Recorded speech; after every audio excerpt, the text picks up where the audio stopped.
Hi there, GammaRepeater. Sorry for the delay. That seems to be turning into a bit of a habit for me. I did try recording an unscripted response at the end of last week, but it came out just awful. So now you get to see my zombie eyes as I read from my pre-written script on my monitor. Yes, this is an improvement.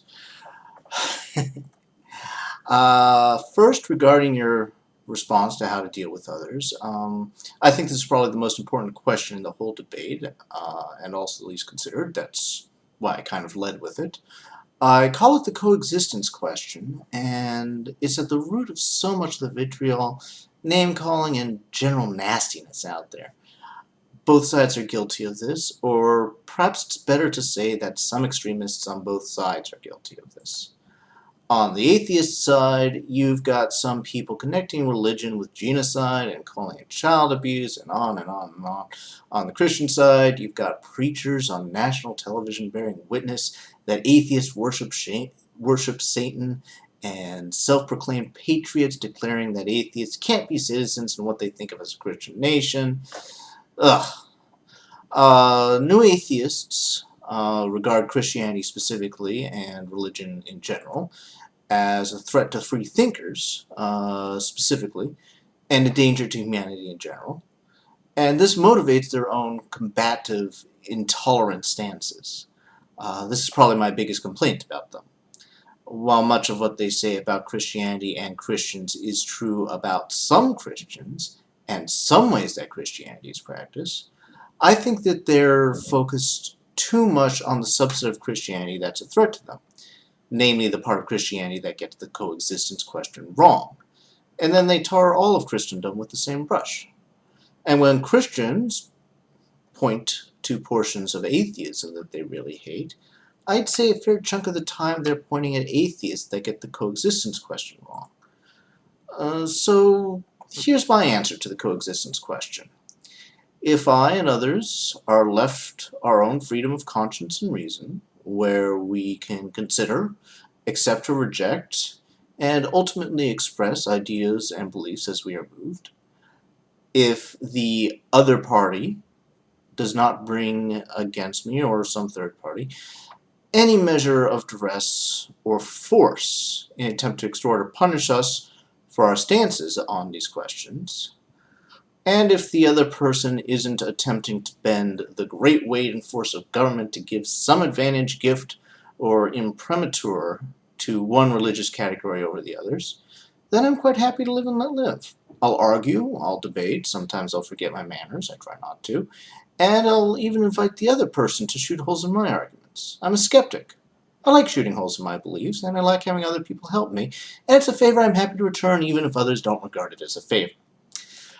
But at the end of the day, there's going to be disagreement with someone. That's a given. What isn't given is where we go from there.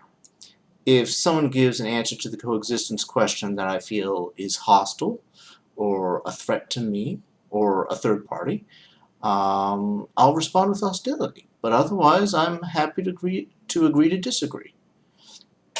So I like your answer to it. It's a lot like my answers in the essentials, that the other people are still worthy of kind treatment, even if we disagree.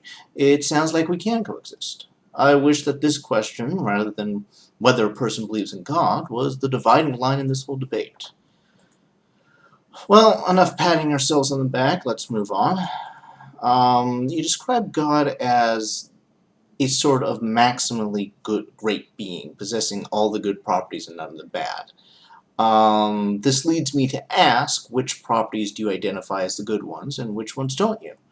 I can guess, for example, that you identify omnipotence and omniscience as properties of God, but that you don't get smells like cinnamon, even if some people might think that cinnamon is a good smell. So I'd guess those. But what else? Which good properties are you envisioning in your conception of God? Also, if you do include omniscience in the list, as I'm assuming, I'd like to know if that includes total self-knowledge. Is God self-aware?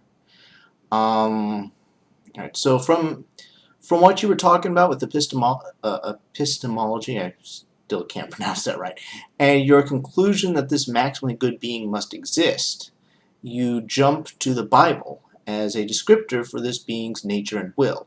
This struck me, at least in your video, as being a rather sudden and jarring leap. So why the Bible? Why not, say, the Quran or the Tao Te Ching, or simply more epistological reasoning? I'm not asking for a logical, argumentative reason for you to have chosen the Bible, but rather wondering how this decision arose from your personal narrative. Also, which translation of the Bible? Any of the Apocrypha? Do those details matter to you? Alright, so I've talked long enough, and I'm going to throw this back at you. I would like to know where you'd like this conversation to go. Do we steer into the politics and the cultural wars, or do we steer clear of them? Do we want to examine and debate arguments, or avoid arguments overall? Also, throw me a new question. Looking forward to it.